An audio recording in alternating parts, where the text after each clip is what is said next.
Joseph Robinette Biden Jr. do solemnly. An elderly Biden seemed like the solution. At age 78, Biden made history, becoming the oldest U.S. president. Within hours, Biden signed 17 executive orders to begin reversing Trump's policies on everything from immigration to rejoining the Paris Climate Accord. As you come on to the page, kindly hit the like bell and subscribe to the channel if you haven't done so as yet. And don't forget to put on the notification bell so you can be notified when I drop the next video. Thank you. The aged president had early legislative success, working with Congress to give Americans still struggling to recover from the coronavirus pandemic billions in financial relief. A $1 trillion infrastructure bill to improve roads, airports, and bridges was also passed.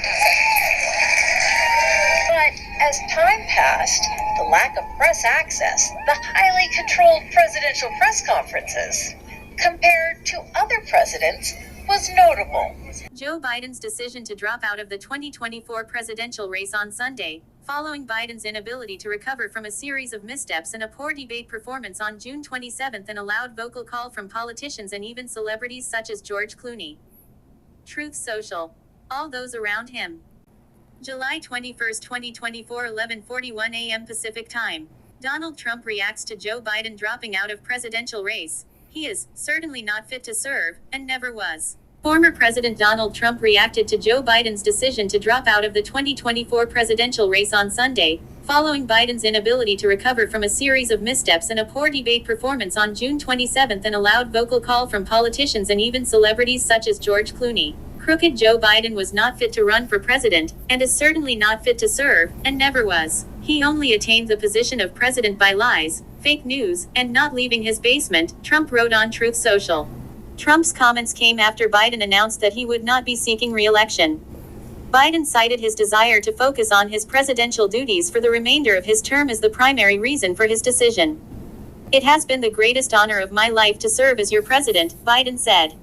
"And while it has been my intention to seek re-election, I believe it is in the best interest of my party and the country for me to stand down and to focus solely on fulfilling my duties as president for the remainder of my term." That lack of accountability magnified as Biden's foreign policy crises mounted.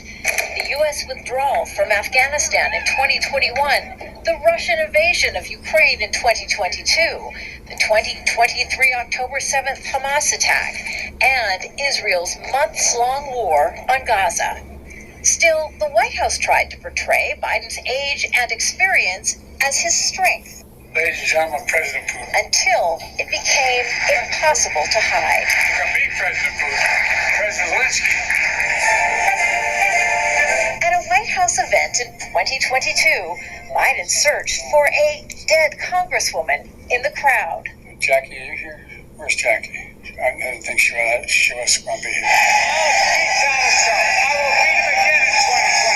And his struggles to put together even simple sentences became frequent and often overshadowed his message. And so our military is working on following the advice of my commander-in-chief, the chief of staff of the military. His physical decline and public falls occurred often. At the G7 in Italy, foreign leaders were seen directing and even assisting the president as he became confused and began to wander off.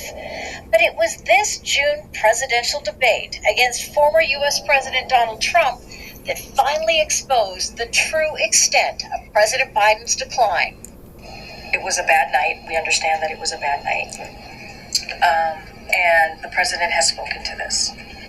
The president struggled to maintain focus. The White House said he had a cold. Democratic supporters weren't buying it. It was tragic. I had my hopes that Biden would make a good showing, and I support Biden. And now I don't know what to think. Weeks later, a successful post-NATO press conference gave Biden's campaign the oxygen needed to bounce back. Biden scorned suggestions his mental acuity was slipping. I'm determined on running, but I think it's important that I allay fears by let them see me out there. Take a look at what happened. attempted assassination of the former President Trump offered another opportunity to blood the dump Biden effort. The embattled president addressed the nation from the Oval Office, appearing strong and presidential. But then, Biden got sick. He just tested positive for COVID. And senior Democratic leaders made it public it was time for Biden to end his bid for another presidential term. Polls showed 65% of Democratic supporters wanted Biden dropped from the ticket. A COVID-stricken Biden finally abandoned his campaign. Joe Biden entered the White House at a turbulent time. The country was in the midst of a deadly pandemic and deeply divided after an attempt to stop him from becoming president. Now, Biden leaves almost the same way he came in. Kimberly Helkett, Al Jazeera, the White House. House Speaker Mike Johnson on Sunday said Republicans would likely file legal challenges in any state possible if President Joe Biden drops off of the Democratic ticket, with many Democrats considering a replacement candidate the best option to help the party beat former President Donald Trump as concerns increase among voters and elected officials about Biden's age and mental fitness. As you leave the page, don't forget to hit the like bell and subscribe to the channel if you haven't done so as yet. Thank you for watching.